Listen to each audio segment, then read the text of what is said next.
শুভ সন্ধ্যা।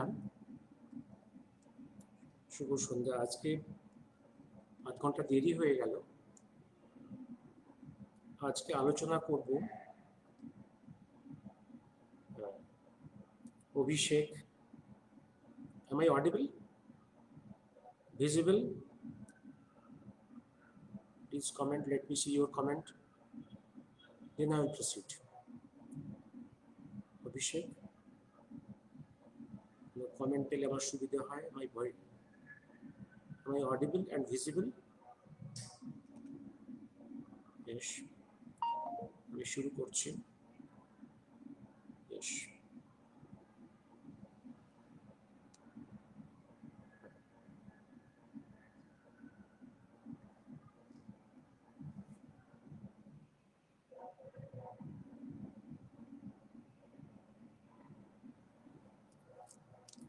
আগামীকাল সরস্বতী পুজো,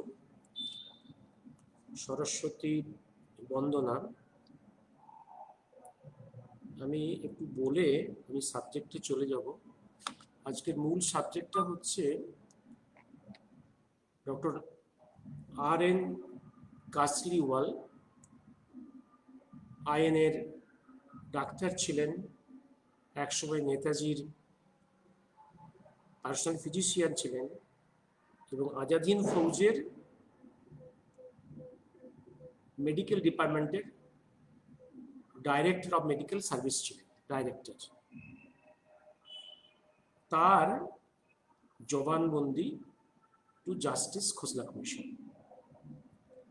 আমি জাস্টিস খোসলা কমিশন আজকের সম্ভবত ওয়েদার খারাপ হওয়ার জন্যে সম্ভবত সব জায়গাতেই নেট ইন্টারাপশন হচ্ছে। যারা শুনছেন শুনবেন, আর এটা রেকর্ড থাকবে। একই জিনিস বারে বারে বলা সম্ভব না, সময়ও পাবো না। একটু সরস্বতী বন্দনা নিয়ে বলে নিই একটু, তারপরে আবার সাবজেক্ট চলে আসবো। সরস্বতী একটা শক্তির সিম্বল, একটা কনসেপ্টের সিম্বল। মানুষ একটা রূপক। মানুষ অ্যাবস্ট্রাক্ট চিন্তা করতে পারে না, তার সমস্ত কনসেপ্টকে, ধারণাকে সে একটা রূপকের মধ্যে, একটা চিহ্নের উপর দিয়ে, একটা মূর্তি দিয়ে সে ধারণ করে ফর ইজ কনসেন্ট্রেশন। এটা হচ্ছে উইজডমের দিকে জার্নির একটা স্তর, প্রথম স্তর। সুতরাং পৃথিবীর সব দেশেই এই রূপক, চিহ্ন, মূর্তির পুজো আছে মানব সভ্যতার চিন্তার প্রথম যুগ থেকে। এটাকে কেউ কেউ মূর্তি পুজো বলে বিদ্রুপ করেন, তাদের ব্যাপার। পৃথিবীর কোনো দেশের, কোনো ভাষায় এমন কোনো বিজ্ঞানের বই নেই যেই বইয়ে এই রূপক, চিহ্ন বা মূর্তির ব্যবহার করা হয় না। সেই অর্থে ট্রুয়েস্ট সেন্সে পৃথিবীর সমস্ত চিন্তাবিদ, সমস্ত বিজ্ঞান বইয়ের লেখকরা এক অর্থে মূর্তি পূজারী। আগামীকাল সরস্বতী পুজো আমার মনে হয় আমাদের কালচারের, যেটা যুগ যুগ ধরে চলে আসছে, এবং সরস্বতী সভ্যতা, সরস্বতীর চিন্তা, আমাদের আদি চিন্তায়, সাহিত্যে সরস্বতীর বন্দনা, এটা আমাদের ভারতবর্ষকে, ভারতের সভ্যতাকে বাঁচিয়ে রাখতে গেলে এটা কন্টিনিউ করতে হবে। আমি এই বলে সাবজেক্টে চলে আসি। আমার মনে হয় ইন্টারনেট ইন্টারাপশন হচ্ছে। Am I correct? Am I correct? Am I audible, Abhishek? Can you listen? What is your comment? আচ্ছা, এবার আসছি আমি আজকে কমেন্ট ইউর। আমি আসছি এবার ডক্টর RN কাসলিওয়ালের বক্তব্যে। কাসলিওয়ালের বক্তব্যে আজাদ হিন্দ ফৌজের যতজন ডাক্তার, প্রায় 1 ডজন ডাক্তার পরবর্তীকালে অ্যারেস্ট হয়েছিল। বিভিন্ন উচ্চ পদের অধিকারী। তাদের মধ্যে প্রায় সবাই ওয়াজ ইন্টারোগেটেড বাই দ্য ব্রিটিশ, এবং তাদের মধ্যে কেউ কেউ শাহনওয়াজ খান কমিটিতে ডিপোজ করেছিল 1956-এ। তাদের কোনো ডিপোজিশনই কিন্তু ক্রস এক্সামিনড হয়নি। যেহেতু ক্রস এক্সামিনড হয়নি, তাই তাদের সেই এভিডেন্সের লিগেল আইনের চোখে এভিডেন্সিয়াল ভ্যালু খুব বেশি নয়। কিন্তু জাস্টিস খোসলা কমিশন 1970 to 1974 অনেক ডাক্তার, আইনের প্রাক্তন ডাক্তার, হাই অফিসার ডিপোজ করেছিল। তাদের এভিডেন্সিয়াল ভ্যালু আছে, তার কারণ each deposition was cross examined by lawyers. তার এভিডেন্সিয়াল ভ্যালু কোর্টে এখনো আছে।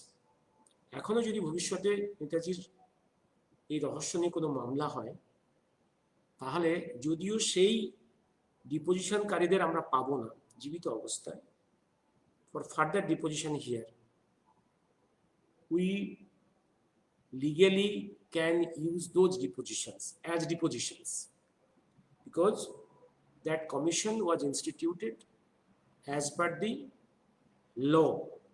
Number 2, তারা ওথ নিয়ে ডিপোজ করেছে এবং ক্রস এক্সামিন, এই এভিডেন্সিয়াল ভ্যালু চলবে, থাকবে। যেমন একটা জিনিস, কোনো একটা পেশেন্টের যখন কোথাও ভর্তি হয় তখন তার প্রচুর টেস্ট হয়, সেই টেস্টগুলোর রেকর্ড রেখে দেওয়া হয় বেডের টিকিটে। সেই ইনভেস্টিগেশন রিপোর্টস থেকে, ক্লিনিক্যাল ফাইন্ডিংস থেকে একজন ডক্টর বা ডক্টর টিম একটা ডায়াগনোসিস করে। ভবিষ্যতে from the same records subsequently অন্য কোনো ডাক্তার অন্য কোনো ডায়াগনোসিসে আসতে পারে। The judgment can vary even with the same set of evidences. এই হচ্ছে এভিডেন্সের মূল্য, অর্থাৎ এভিডেন্সের, এই ডকুমেন্টসের এভিডেন্সিয়াল ভ্যালু এখনো আছে। কিন্তু পরবর্তীকালে আমরা যখন, এবং সেই সময় অন্তত প্রায় 1 ডজন ডাক্তার আইএনএর ডিপোজ করেছে, তাদের মধ্যে যে কটার ডিপোজিশন দেখেছি তাদের মধ্যে কেউই কিন্তু নেতাজির প্যানক্রাসের মৃত্যুকে সমর্থন করেনি। আমি এই একটা অ্যাঙ্গেল, আর একটা অ্যাঙ্গেল হচ্ছে যেমন, এবং যেমন আইএনএর কোনো সোলজার বা কোনো আইএনএর হাই অফিসার ভারতবর্ষের সেনাবাহিনীতে প্রবেশ করতে পারেনি, নট অ্যালাউড, বাট কাউকে সামাজিক বা পলিটিক্যাল কাজে ব্যবহার করা হয়েছিল। ডাক্তারদের মধ্যে, যেহেতু ডাক্তাররা সেই যুগে খুব হাইলি এডুকেটেড টেকনিক্যাল ম্যান, ভারতবর্ষের টেকনিক্যাল ম্যান ডাক্তার খুব বেশি ছিল না, তারা কিন্তু অনেকেই আবার কিছু কিছু পোস্ট পেয়ে গিয়েছিল, তারা জয়েন করেছিল, কাজ করেছিল। যেমন ধরো আমাদের মেজর জেনারেল এসি চ্যাটার্জি, উনি ব্রিটিশ ইন্ডিয়ার আর্মিতে খুব হাই পোস্টে কাজ করতেন, ডাক্তার। বিশ্বযুদ্ধে যাওয়ার আগে উনি বেঙ্গলের ডিএইচএস ছিলেন। ওখানে গিয়ে আবার উনি আইনেতে গভর্নমেন্ট অফ আজাদ হিন্দে মন্ত্রী হয়েছেন, হাই পোস্টে কাজ করেছেন, একসময় গভর্নমেন্টের সেক্রেটারি ছিলেন। এই মানুষটা যদিও কোথাও ডিপোজ করেনি, কিন্তু তার লিখিত বইয়ে, এবং ব্রিটিশ তখন তাকে ইন্টারোগেট করে, যেটা সিএসডিআইসি, তার ফাইলেও তার যা বক্তব্য, সেই বক্তব্যে কিন্তু প্লেনক্রাশ কোথাও সমর্থন করেন। পরবর্তীকালে উনি ভারতবর্ষে এসে আবার রিলিজের পরে, জেল থেকে মুক্তির পরে, উনি এই পশ্চিম বাংলার ডিএইচএস হয়েছিলেন। কিন্তু উনি কখনো আর প্লেন ক্র্যাশ নিয়ে বা পলিটিক্স নিয়ে ওপেনলি কোনো বক্তব্য রাখেননি। কিন্তু যে বইটা পাবলিশড হয়েছিল সেই বইয়ের বক্তব্য যা, এতে প্লেন ক্র্যাশ সমর্থিত নয়। একমাত্র যে মানুষ, যে ডাক্তার হাইলি প্লেসড যে ছিল আইএনএতে, special envoy of Subhash Chandra two Japan government, তিনি সামলানি করে ইউরোপ থেকে এসেছিলেন, ডক্টর রামচন্দ্র রাও, একমাত্র তাকেই জেলখানায় জীবন কাটাতে হয়েছে। কারণ তিনি সুভাষচন্দ্রের শেষ মুহূর্তের একদম সেক্রেট জিনিসটা নিজে জানতেন, যেই খবরটা প্রকাশ্যে এলে নেহেরু গভর্নমেন্টের খুব ক্ষতি হতো। এবার কিছু কিছু মানুষ তারা আবার চাকরি পেয়েছেন, চাকরি করেছেন, দেশের কাজ করেছেন, ডাক্তারি করেছেন খুব হাই পোস্টে। এরকম একজন হচ্ছে আর.এন. কাসলিওয়াল। এই ডকুমেন্টটা খোঁজার উদ্দেশ্য হচ্ছে দিল্লিতে হিস্টোরিয়ান প্রফেসর কপিল এই এক্স আইএনএ হাই অফিসারদের উপরে গবেষণা করে একটা ভলিউম তৈরি করার চেষ্টা করছেন। এটা আমাদের উচিত একটা ভলিউম তৈরি করে রাখা, এরকম হাই যারা নেগলেক্টেড, যারা আনসাং, এদের সম্বন্ধে বই লেখা উচিত ভবিষ্যৎ প্রজন্মের জন্য, to write those history and rewrite history. তো সেইটার জন্যই খুঁজতে খুঁজতে এই জিনিসটা পেয়ে গেলাম। তাই ভাবছিলাম যেটা ইংরেজিতেই করবো, কিন্তু আমার মনে হয় যখন ডকুমেন্টটা ওখানে চলেই যাবে, সেই জন্য আমি বাংলাতেই করার চিন্তা করেছি। হ্যাঁ, দেখি am I audible? Saikat, am I audible? Prashanta, Shahana, possibly I am audible. Okay, thank you. এবার আমি অবশ্য পরিচয় দিই। এই মানুষটি এভিডেন্স দিচ্ছে জাস্টিস খোসলা কমিশনে 26শে জুলাই 1972।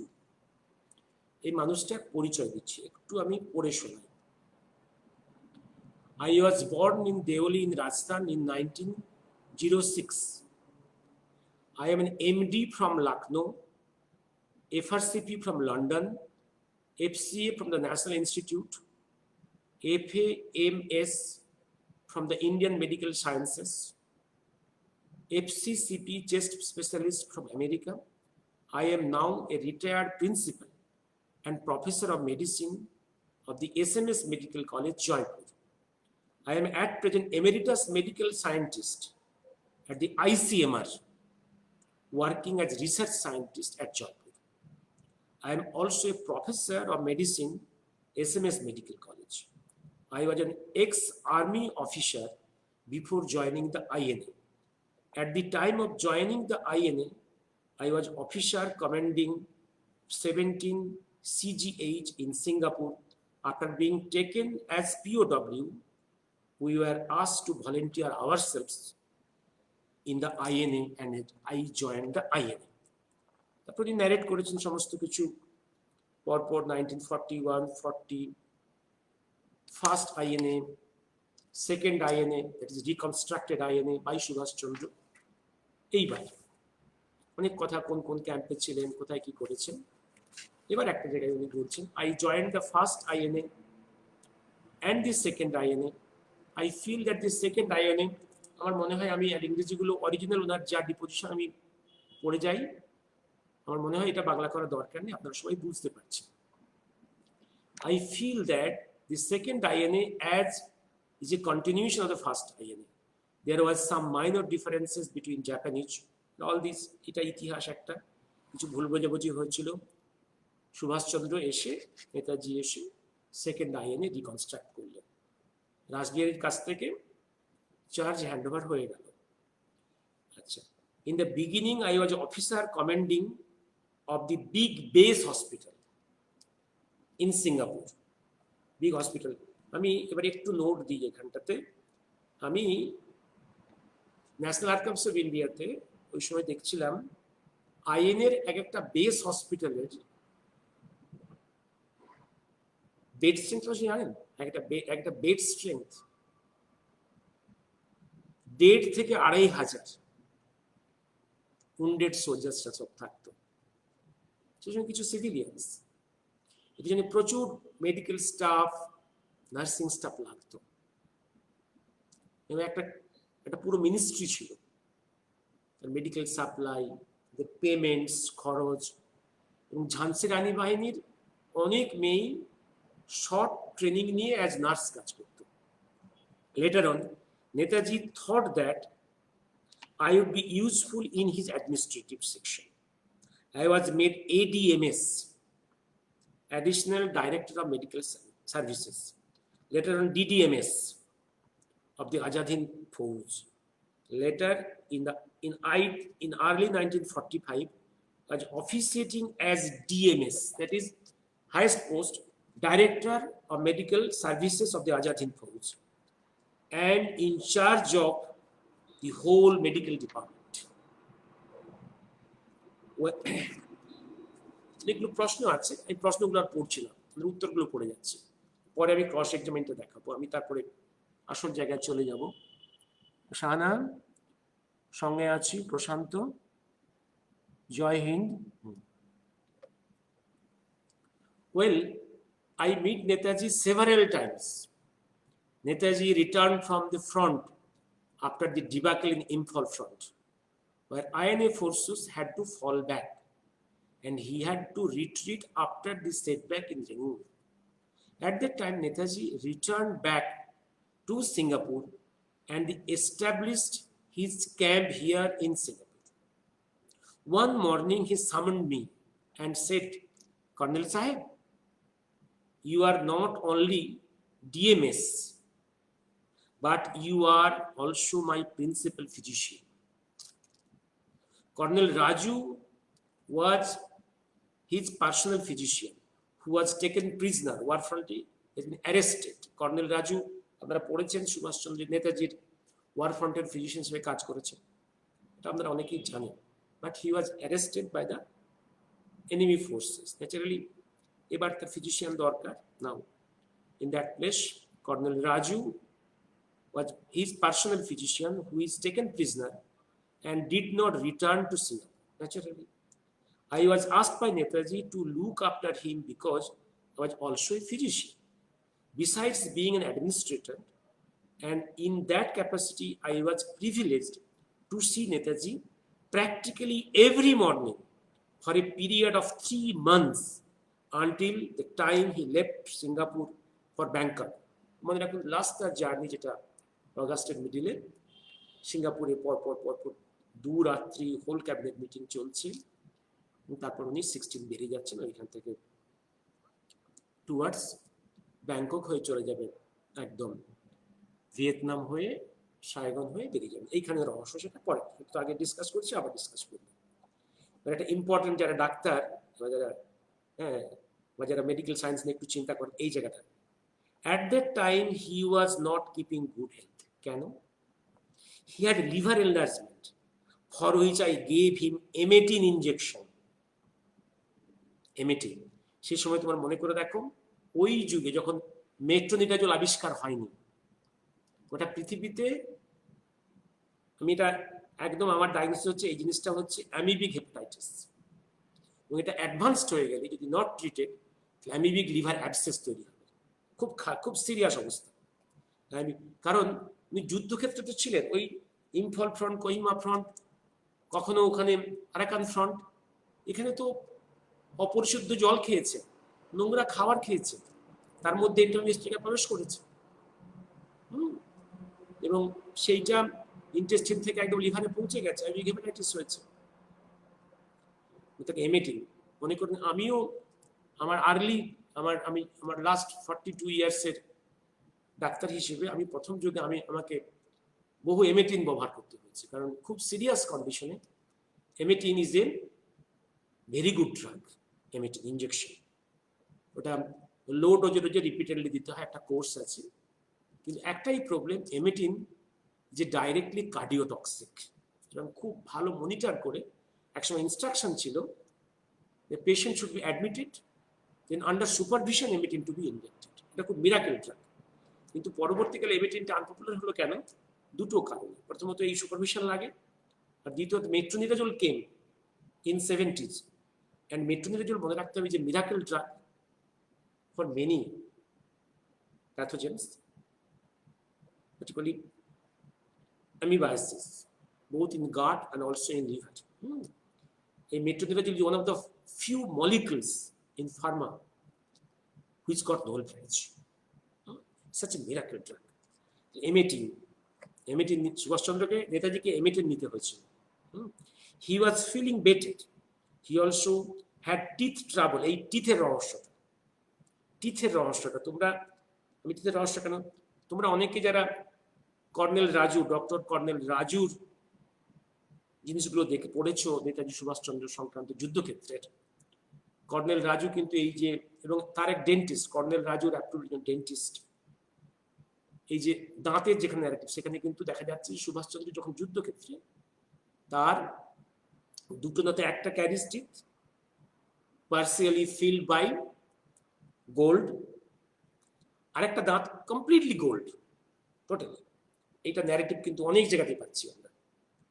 আমি এই রহস্যটা আমি তোমাদের ইন্ডিকেট করছি। এই রহস্যটা পরবর্তীকালের ছাই রহস্যে খুব ভালো একটা কম্পোনেন্ট, খুব ভালো কম্পোনেন্ট।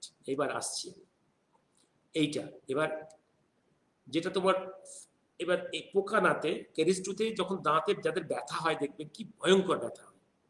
ইন দিস সিচুয়েশন এখানে উনি কিন্তু একদম তোমার ইম্ফল ফ্রন্টেও দাঁতের ব্যথায় ভুগেছেন। সে অবস্থায় যুদ্ধক্ষেত্রে ছিলেন, আবার বেসেও সাফার করেছেন, সিঙ্গাপুর সাফার করেছেন। এবার he had gold filling in 2 teeth and he had gold filling in 2 teeth and had a gold tooth, একটা টোটালি গোল্ড আর দুটো হচ্ছে gold filling, as far as I remember. If he had a loud smile you could see it, but ordinarily you could not see it. But কেন কারণ সুভাষচন্দ্র কখনো হো হো করে হাসতে দেখেনি। ভেরি কন্ট্রোল ম্যান, হো হো করে হাসছে, দাঁত বের করে, জিভ বের করে, মুখ হাঁ করে এরকম হাসছে, এরকম তিনি এরকম বিহেভিয়ার করেন। অত্যন্ত কন্ট্রোল তার বিহেভিয়ার। হ্যাঁ, আমি টুথ মিস্ট্রিটাকে পরে আমি ডিসকাস করবো। এটা প্লিজ কিপ ইন মাইন্ড। এই টুথ মিস্ট্রি, এই gold piece, A tooth with gold piece, এই মিস্ট্রিটা পরে আপনাদেরকে হেল্প করবে। মানে ফরেন্সিক মাইন্ডকে একটু অ্যালার্ট করুন, ইনভেস্টিগেটিভ মাইন্ডকে, ক্রিটিক্যাল মাইন্ডকে অ্যালার্ট করুন। এই গোল্ড টুথের গপ্প 70 বছর ধরে চলছে। এই gold tooth in the ashes in Renkoji, এই জায়গাটা আসছে রহস্য। এবার পরপর যাচ্ছি। I established an intimate contact with him. I was not only seeing him as a doctor, but Netaji also took me into his confidence. এই জায়গাটা বলি, খুব বড় মাপের মানুষের পার্সোনাল ফিজিশিয়ানস কনফিডেন্সে নয়, এটা হতে পারে। খুব বড় মাপের একজন মানুষ, তার personal physician, not for one day but for months, plus যে লোকটা তার মিনিস্টার গভর্নমেন্টের DD, director of medical, DMS, highest executive officer of the medical services, without having a confidence, এটা সম্ভব নয়। এই সেই জায়গাটা আবার একটা ইঙ্গিত করছে। অর্থাৎ ইনি নেতাজির এই শেষ মুহূর্তের প্ল্যানিংসগুলোর ইঙ্গিত কি পেয়েছেন, নেতাজি কতটা কনভে করেছেন, তার ন্যারেটিভসটা পরে আসছে। এবার আসছে, আচ্ছা, we were anxious to ask him as to what would happen to us when the movement is lost. যুদ্ধ শেষ হয়ে গেছে, আমরা হেরে গেছি, আমাদের কি হবে, আমাদের ভাগ্য, দেশের ভাগ্য। He flared up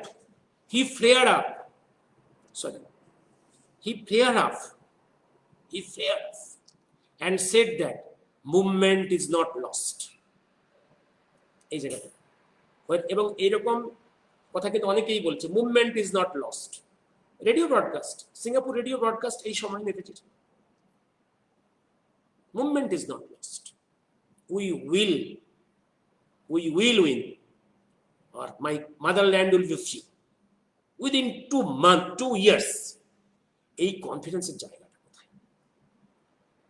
From the confidence is coming, এই রহস্যগুলো পরপর পরপর একটু একটু একটু মাইন্ডটাকে ক্লিয়ার করুন, সমস্ত হরাইজনটাকে খুলুন একদম।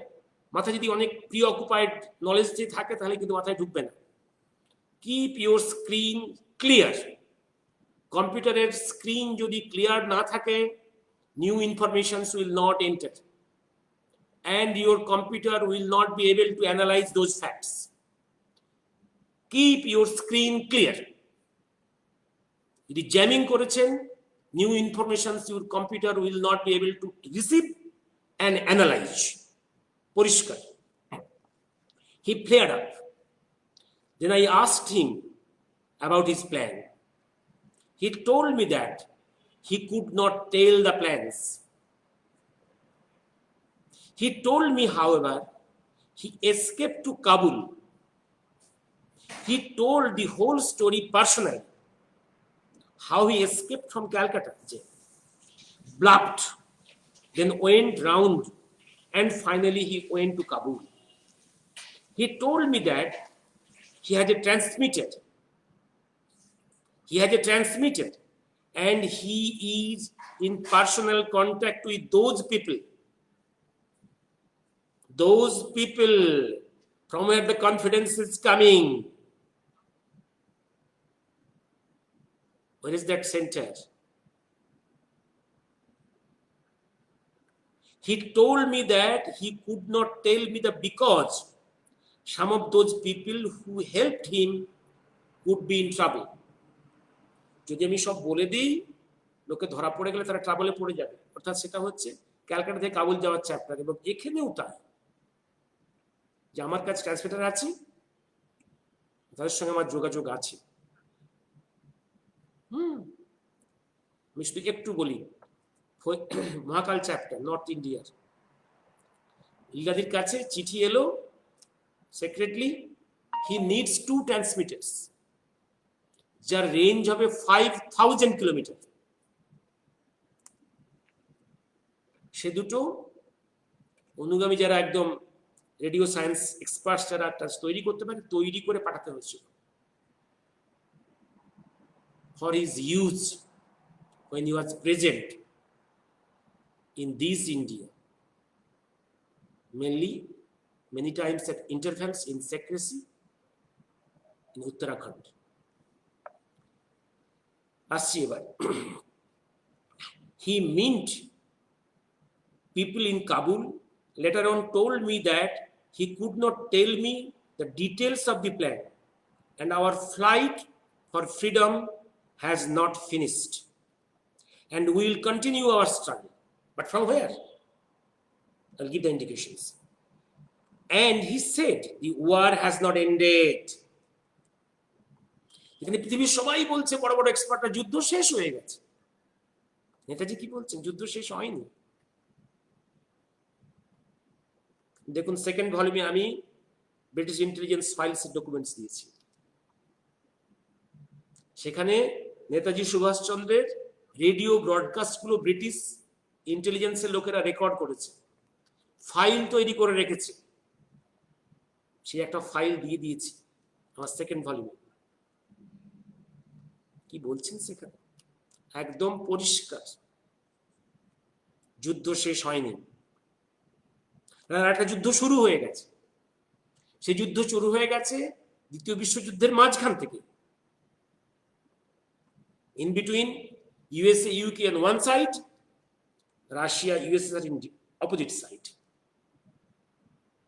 আমেরিকা মনে করছে, ইংল্যান্ড মনে করছে ইউরোপের মাটিতে তারা জার্মানকে পুঁতে ফেলেছে, কিন্তু ওরা বোকা, ওরা জানে না জার্মানকে তারা পুঁততে গিয়ে, কবরে দিতে গিয়ে আর একটা শক্তির অভ্যুদয় হয়েছে, যে শক্তি ইউএসএসআর, যে আরো বেশি শক্তিশালী, যে ইউএসএ ইউকের আরো বড় শত্রু, আরো সুদীর্ঘকাল ট্রাবল দিয়ে যাবে। জার্মানি ট্রাবল দিয়েছে মাত্র হিটলার 10 বছর,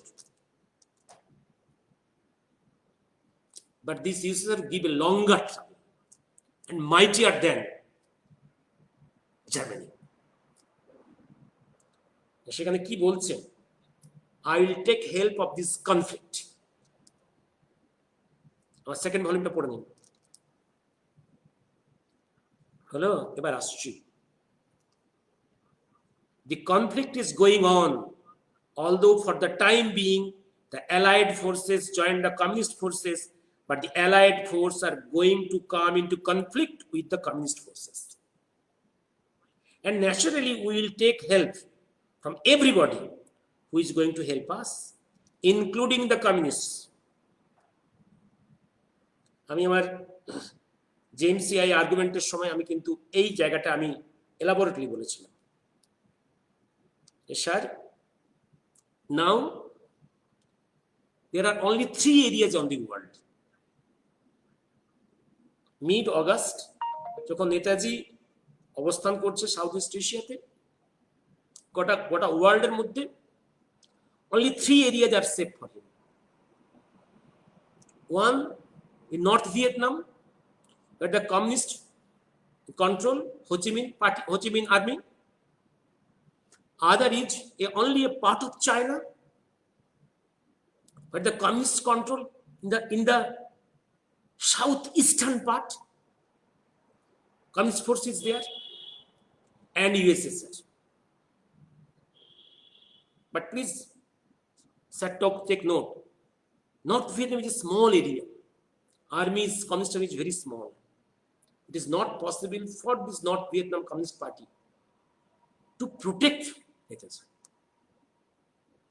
And the communist forces, যাদের সঙ্গে on records দেখাচ্ছি, Subhash Chandra Netaji has got a good relations. IN has got a good relations. Not only good personal relations, but his INA offices. And in China, Southeast Asia, communist control. But China will not be able to protect him, this part. But US, only countries ekhane uni safe that USSR. And you see on records, this is the relation of Netaji with the Kremlin from 1944 middle. And you see this is the record where it is seen Netaji went to USSR in 1944 December. He stayed there for a few weeks to arrange for his subsequent chapter of war against the British. The preparation. Clear?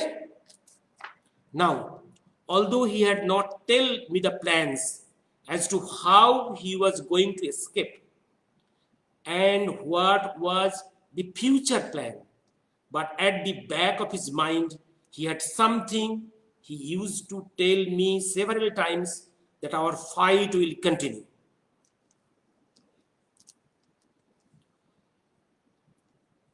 I am absolutely convinced about it. He gave me a broad hint about it, and he also said that he will meet with success. It already broadcast it. 16th broadcast All India from Singapore radio, Netaji's broadcast. We will succeed. India will be freed within 2 years. I got the message. A man of this caliber is not stupid. I do not remember the approximate date, but I can think it was sometimes in the August 1945, maybe 14th, 15th. I do not exactly remember. Then he went to Bangkok. এবার একটা জিনিস আমি ছোট করে বলছি। এইবার একদিন ওনার নেতাজির দাঁত তোলার কথা আছে, প্রচন্ড পেন হচ্ছে, ডক্টরকে কেজরিওয়ালকে দায়িত্ব দেওয়া আছে, ডক্টর কেজরিওয়াল একজন ডেন্টিস্ট নিয়ে এসে দাঁতটা তুলবে, এই কথা হয়ে আছে, অ্যাপয়েন্টমেন্ট করা আছে। তো হঠাৎ কেজরিওয়াল একটা চিঠি পেলেন যে আমি বেরিয়ে যাচ্ছি, সরি আমি অ্যাপয়েন্টমেন্ট তোমার সঙ্গে রাখতে পারলাম না, এই যে আমি বেরিয়ে যাচ্ছি। পরে জানতে পারলেন যে উনি ফ্রম সিঙ্গাপুর থেকে ব্যাংককের পথে বেরিয়ে গেছে। হলো, তারপর ইতিহাস তো বহুবার আপনারা পড়েছেন, আমি একটু একটু বলেছি। এইবার একটা প্রশ্নের উত্তর দিচ্ছেন। Naturally amongst hour senior officers we used to discuss what was going to happen. The British forces are coming. He should not surrender. Netaji should not surrender in Singapore. The British forces. Then after 2 or 3 days, I don't remember whether it was 17th or 18th, Major General M.Z. Kiani was a senior officer. He was at that time the commandant of the INA forces in Singapore. এই M.Z. কিয়ানিকেই কিন্তু মনে রাখতে হবে 16th যারা ইতিহাস নিয়ে গবেষণা করতে চান, যারা গবেষণা করতে চান, আমাদের ন্যাশনাল আর্কাইভস থেকে এই পেপারসগুলো সার্টিফাইড কপি তুলে কিছু লোককে দিয়েছিলাম। আশা করেছিলাম তারা ইতিহাসের ডিপার্টমেন্টের লোক, তারা বিভিন্ন বিশ্ববিদ্যালয়ের অধ্যাপক, আবার কেউ কেউ তো বিশ্ববিখ্যাত অধ্যাপক, সেলফ প্রক্লেমড, সেগুলোকে ফলো করে কে কি গবেষণা করছে জানি আমি। বাকতাল্লা অনেকেই মানে। এই M.Z. কিয়ানির সাইন করা প্রচুর ডকুমেন্টস আছে, প্লাস নেতাজির সই করা। নেতাজি ইজ হ্যান্ডিং ওভার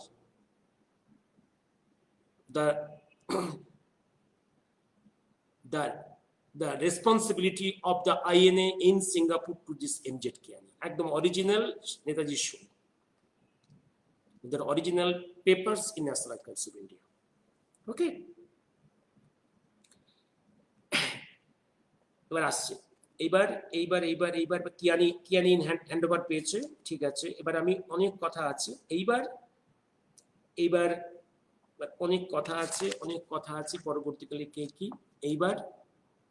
এইবার কেজরিওয়াল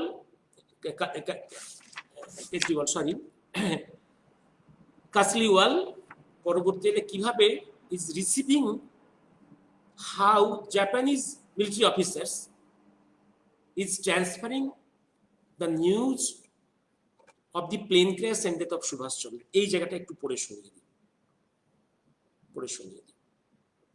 একটু বলে নিই, তারপরে পড়ে যাব।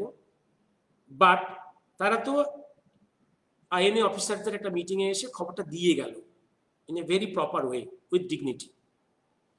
যখন নেতাজির স্মরণে সভা হচ্ছে, স্মরণ সভা, এবং ইন দ্য আইএনএ মেমোরিয়াল হল, সেইখানে কিন্তু যেটা ডক্টর কালজিওয়াল লিখছেন, বলছেন, it is conspicuous that no Japanese officer attended that meeting of condolence. This is very important, very indicative. They are very serious, methodical. With respect, they came to give us the news of the plane crash and death of our Netaji. But very important that, very conspicuous that, on the subsequent day, when we arranged for the condolence in memory of Netaji in the INA Memorial Hall in Singapore, no Japanese officer came to attend it. This is very important. একটু পড়ে শোনাই, কতক্ষণ হয়েছে আমি কি বলবো, তোমরা কি শুনবে? কতক্ষণ হয়ে গেল? এইবার we were asked to sit in a quiet, in a comfortable room, a small room, and very well cushioned, and we are asked by one of them to occupy seats in the room. And then after about 3-4 minutes, a group of very senior army officers of Nippon Army, all putting on their brass hands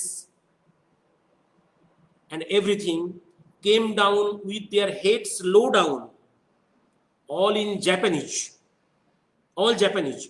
in very slow march into the room. About 4 of them, and they kept quiet. 3 of them sat down, and 1 of them remained standing. And seniormost amongst them, and then through an interpreter, he spoke in Japanese, and the interpreter explained to us. He said, "Gentlemen, I am very sorry to inform you that Netaji is no more. So we are completely shocked and stunned. It was a first news. We never expected such a news. We are thinking of something good. So my reaction was to my brother officers who was sitting to my side. I immediately told him, I think this is impossible. The other officer who was sitting by my side, the Japanese officer, he knew English as good as myself.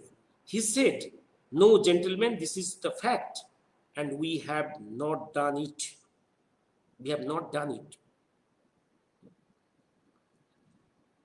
Then naturally we said, what had happened? He said that Netaji was flying from Taihoku to Tokyo, and the plane crashed in Taihoku airport. You see, Taihoku to Tokyo. এই যে হচ্ছে narrative, এটা ওদেরও narrative, সব ডকুমেন্টসের narrative, এবং Japanese Nippon রেডিওর broadcasting তাই, যেটা ওরা 21-22 তারিখে নিপ্পন স্টেশনে বলেছিল যে তাইহোকু থেকে জাপানের পথে আসার পথে নেতাজির প্ল্যানটা ক্রস করেছিল। এইখানটা আমার একটা স্ট্রং আর্গুমেন্ট ছিল, আমার এপিডেভিট এবং স্ট্রং আর্গুমেন্ট, যে যখন জাপান 15 সারেন্ডার করে দিয়েছে এবং টোকিও যেখানে আমেরিকান কন্ট্রোলে এসে গেছে, সেক্ষেত্রে সুভাষচন্দ্র টোকিও যাবেন কেন? কেন যাবেন? কি লাভ এই রিস্ক নিয়ে যাওয়া? নাম্বার 2, তোমরা যে গল্প বলছো সবাই তিনি সারেন্ডার করতে যাচ্ছিলেন, তো সারেন্ডার করতে ব্যাংককে অসুবিধা কি ছিল? সারেন্ডার করতে সিঙ্গাপুরে কি অসুবিধা ছিল? সারেন্ডার করতে টোকিও যেতে কোনো এত কষ্ট, এত রিস্ক নিয়ে, যে কোনো সময় প্লেনটা ফ্লাইট করছে, যে কোনো সময় আমেরিকানরা ফায়ার করতে পারে, তার মিডিয়ারে তার মৃত্যু হতে পারে। তো why will take this risk? That was my argument on 2 points. এইবার দেখো, এবার ঘটনা, I am telling you a fact. কি সেটা? The memorial service was there at the INA Memorial Hall, which was later blown by the Britishers, say that scoundrel Mountbatten. আমার কথা, এটা এখানে লেখা নেই। I understand it has been erected now. উনি বলছেন তখন তো ব্রিটিশাররা ভেঙে দিয়েছিল, উনি আশা করছেন যে বাই দিস টাইম সেই আইএনএ মেমোরিয়াল হলটা আবার তৈরি করেছে ভারত, তখন করেনি। এইবার বলছি একটা প্রশ্ন। I was surprised and I said to my other brothers officers, I happened to be a senior officer, and that in every function the Japanese officers were always with us.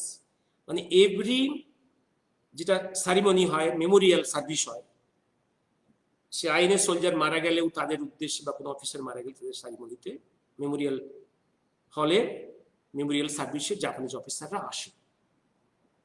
এক্ষেত্রে বলা হচ্ছে the topmost man, the commander of the army, the chief of the government has died, এবং সেই Memorial service in the Memorial হলে কিন্তু জাপানি অফিসাররা এলো না।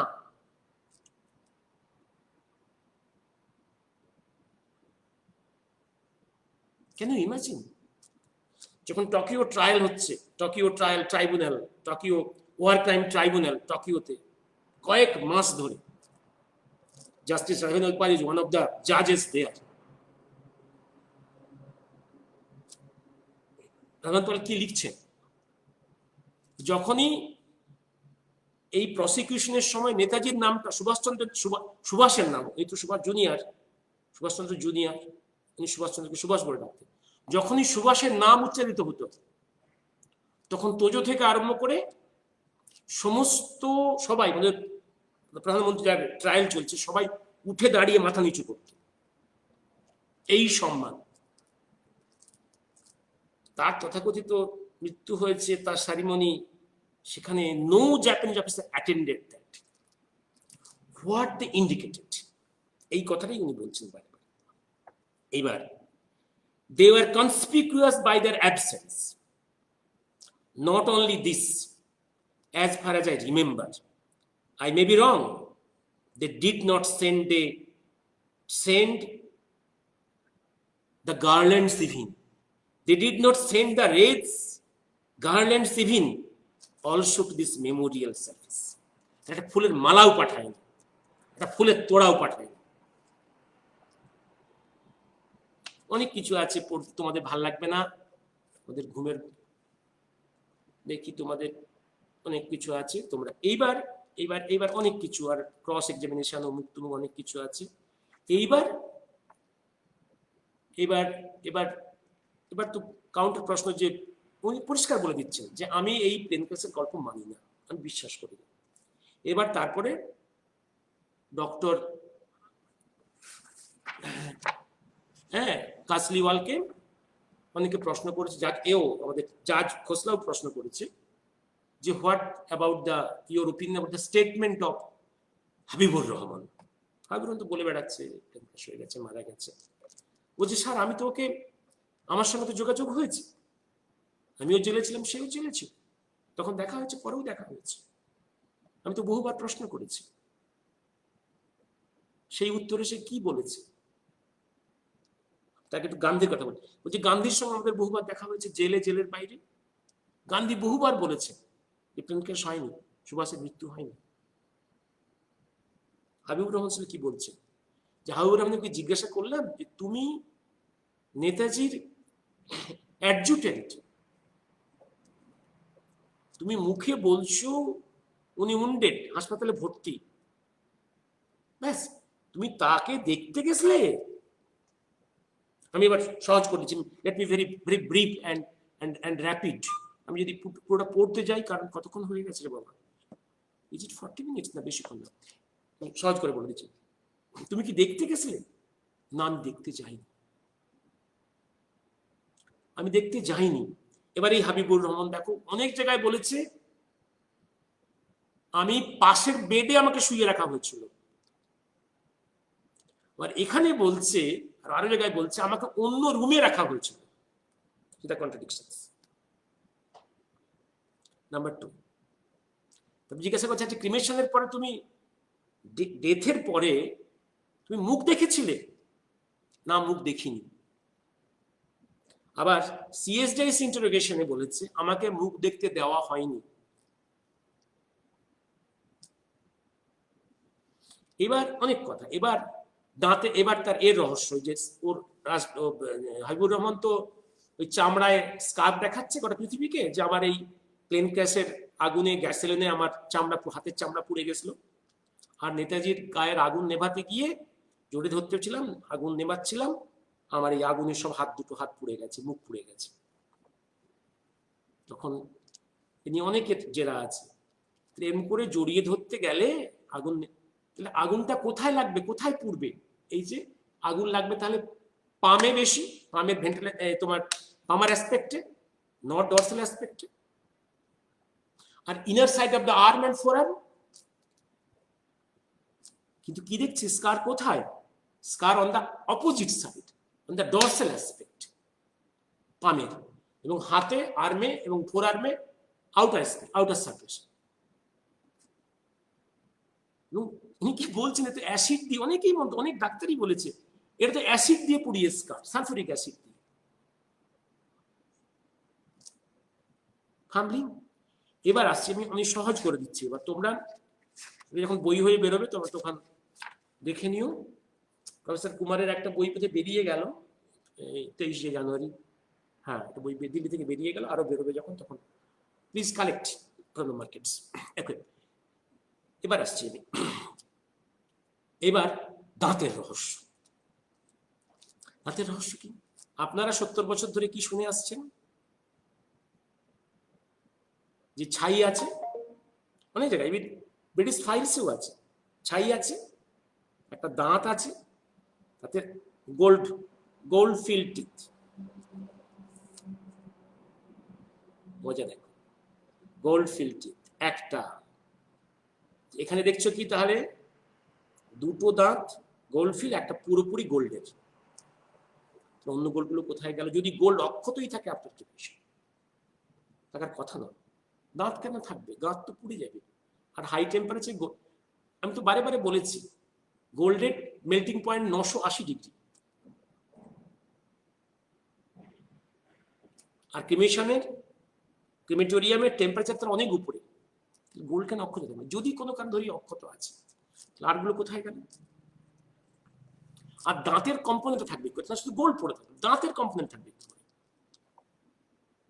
এই চিৎকারের রহস্যের পরে কি হলো এখন? আর অর্থাৎ মাই আর্গুমেন্ট ইজ, নেতাজি একদম এই মিষ্টি তৈরি করার জন্য ইচিরো করে ডেড বডিটাকে পড়ানো হলো, তার ছাই সংগ্রহ হলো, কাউকে ডেড বডি আইডেন্টি করতে দেওয়া হয়নি, কাউকে মুখ দেখতে দেওয়া হয়নি। সেই ছায়ের সঙ্গে নেতাজি যাওয়ার সময় একটা দাঁত বের করে রেখে চলে গেলেন, এটাকে ঢুকিয়ে দাও এভিডেন্স। কিন্তু এই যে আর্গুমেন্টটা হবে, জানি না এটা নেতাজি ভেবেছিলেন কিনা, বা পরবর্তীকালে বোসবাড়ি কনফিউজড হয়ে গেল কিনা। এইবার দেখলো যখন এই প্রশ্নগুলো করা হচ্ছে, তখন বোসবাড়ির প্রয়োজন হলো এই গোল্ডফিল্ড টিপটাকে সরিয়ে ফেলার জন্য। ওরা করলো কি, যে বারে বারে আর্গুমেন্টটা করছে না, চিৎকার করে গত 25 বছর ধরে, 25 কি 30 বছর চিৎকার করছে যে অ্যাসিড ডিএনএ টেস্ট হবে কি করে, গোল্ড থাকবে কি করে। এই যে আর্গুমেন্টটা করছি last 30 years, shouting in the media and my articles. এইবার বোসবাড়ির প্রয়োজন হলো to change the specimen in the রেনকোজিটা। এইবার সেগুলোকে সব সরিয়ে ফেলা হলো, গোল্ড সরিয়ে ফেলা হলো, ছাই সরিয়ে ফেলা হলো। এইবার এখানে বোসবাড়ির কোনো একটা লোককে আধ পুড়িয়ে, অর্ধেকখানা পুড়িয়ে, এই হাড় গোড় গুলো আধ পোড়ানো, যেমন করে সে আধ পোড়ানো হয়েছিল পিভি নরসিংহ রায়ের দেহ আধ পোড়া হয়ে পড়েছিল, বহুবার বলেছে। পরে আবার পথচারীরা গিয়ে আরো কাঠ জোগাড় করে পুড়িয়েছিল, আধ পোড়ায় পুড়িয়ে সেই হাড়গুলো নিয়ে আমাদের টকিয়ে যাওয়ার আগে কৃষ্ণা বোস গুলো রেখে এসেছে। এই হচ্ছে রহস্য। আমি কমপ্লিট করি আজকে। এবার আপনাদেরকে নিজেদের চেষ্টায় পড়াশোনা, আমি অনেকগুলো পেজ আর পড়লাম না, ভীষণ ইম্পর্টেন্ট খবর আছে, আমি একটু পরে করছি রে। এবার দেখি আমি আর এগুলো আপনারা বেশি বললে দেখো আবার বেশি বকছি, দরকার নেই। এবার আরো রহস্য আছে, ও সরি, খুব ভীষণ ইম্পর্টেন্ট বলে রাখি। আচ্ছা, কতবার কত গল্প হয়েছে, অনেক গল্পে বলা হয়েছে ডেড বডিটাই জাপানে গেছিল তাইওয়ান থেকে। অনেক গল্প আছে না, ডেড বডি পোড়ানো হয়েছিল তাইহোকুর ক্রিমেশন ঘাটে, ছাইটা গেছিল টোকিও। এখানে হাবিবুর রহমান কি বলছে ডক্টর কাজলিওয়ালকে, ডেড বডি টোকিও গেছিল। খেলা দেখো, হ্যাঁ, the body was flown.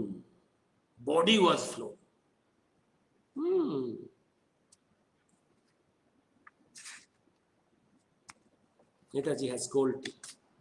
কিছু বোঝাতে পারলাম, তারপর অনেক আছে, ক্রস এক্সামিনেশন, অমুক তুমুক সমস্ত কিছু। এই তো একটা জায়গায় একটু পড়ে শুনিয়ে দিচ্ছিল।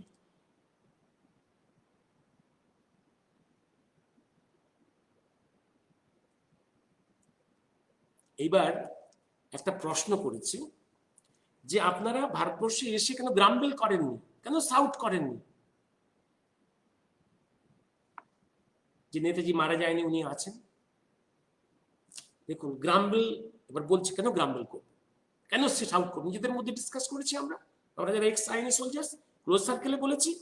কারণ এই কথা চিৎকার করে বলা মানেই তো একটা সেক্রেসিকে এক্সপোজ করা, এতে নেতাজির ও তার প্ল্যান্সের সিকিউরিটি ভঙ্গ হবে।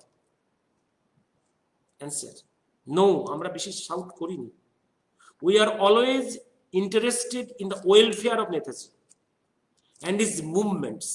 কারণ আমরা তো জানি his movements has not stopped, and we also wanted that the sacred truth should be kept secret and not brought out at that time. If Habibur Rahman was taking shelter on the orders of Netaji, if Habibur Rahman was taking shelter on the orders of Netaji. He was doing this, his duty, and we supported that. অর্থাৎ Habibur Rahman is following the command of his master, যে কথাটা লাহোর গেজেটে 1954 হাবিবুর রহমান বলেছে, I am following the commands of my master.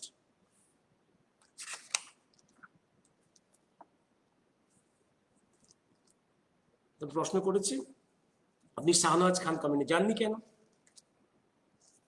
Straight জবাব, আমাকে তারা সামন করেনি। তারপর আবার কেন কেন সবাই অনেকে তো গেছে, অনেকে আমি জানবো কি করে? There was no public notification from the Shahnawaz Khan committee. হয়ে গেল, পরিষ্কার। কিছু বোঝাতে পারলাম? আমার ইচ্ছে ছিল আজকে আরো বেশি কিছু বলবো।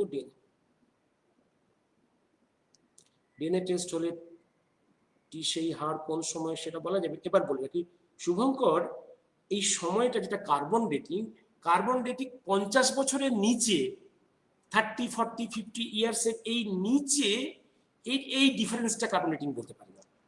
50 years onwards, thousands of years, hundreds of years, এইখানে সে কিছু উত্তর দিতে পারে।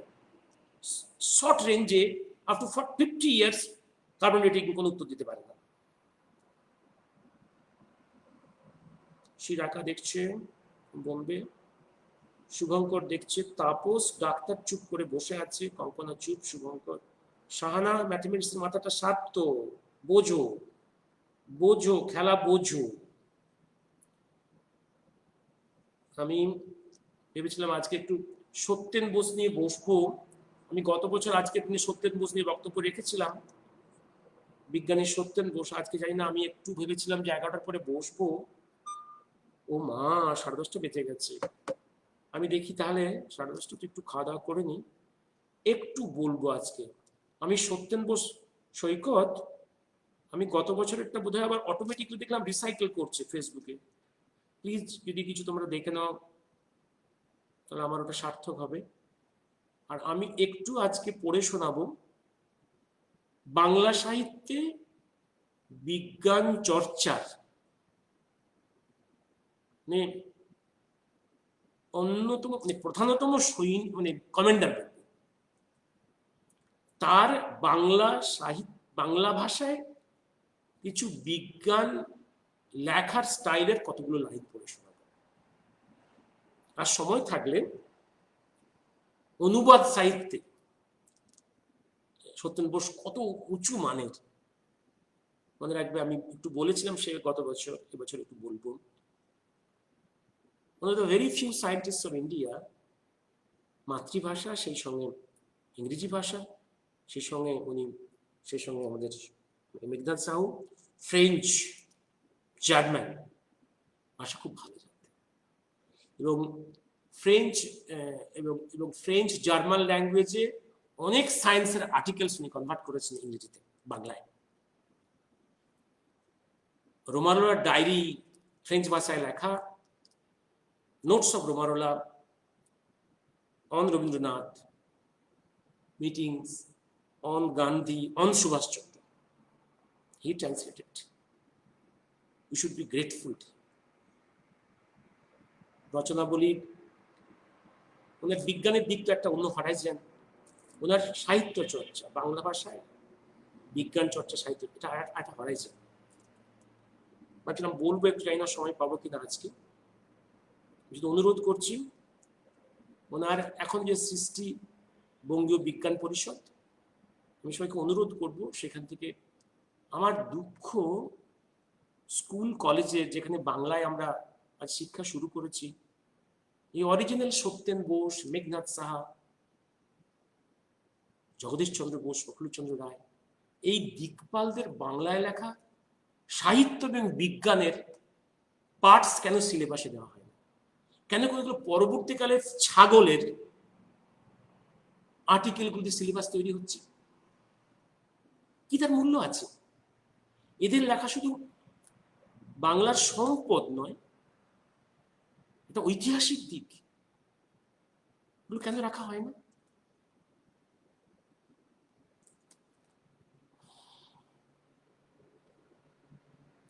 শুভরাত্রি। আমি সময় পেলে 11:30, আজকাল আমি খেতে বসবো, আমি 11:30টার সময় একটু বসবো। আমি তো রেকর্ড হয়ে থাকবে, তোমাদের শুনে নিও, একটু বলে আমি চুপ, বেশ, কারণ এটা বোধহয় 1 ঘন্টা হয়ে গেল, ওটা আমি মিনিট 20 বলে চুপ করে যাবো, একটু কথা বলে রই, সব দিন তো সময় পাবো না। আজকে 4 ফেব্রুয়ারি সত্যেন্দ্র বোসের মৃত্যু দিবস, একটু বলে চুপ করে যাব। শুভেন্দু সেনগুপ্ত, আমি তোমাদের ডাক্তারের চোখে সুভাষচন্দ্র কিভাবে দেখেছি, সুভাষচন্দ্রকে নেতাজির শেষ সময়ের কথা, তার সেই যে conviction, the war will continue, যুদ্ধ শেষ হয়ে যায়নি, যুদ্ধ আবার স্টার্ট করেছে, আমরা জিতবই, হ্যাঁ। এবং দাঁতের রহস্য বললাম, হাবিবুর রহমানের ওই হাতের বার্নের রহস্য, অন্য অ্যাঙ্গেল থেকে বহুবার কর্পোরেট হয়েছে, আবার একটু করে দিলাম। আর কিছু প্রশ্ন আছে কিনা? ওই বিজ্ঞানীদের দেব সাহিত্য সিলেবাসে ঢোকানো উচিত, দেব সাহিত্য, ইয়েস।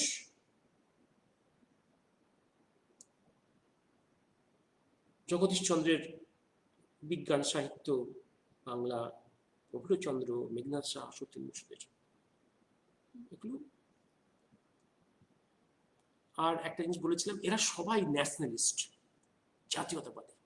আমি একটা জায়গাতে বলেছিলাম, গতবারই বলেছিলাম, মেঘনাথ শাহ, সত্যেন বোস যে সেক্রেট ভলেন্টিয়ার অফ অনুশীলন সমিতি,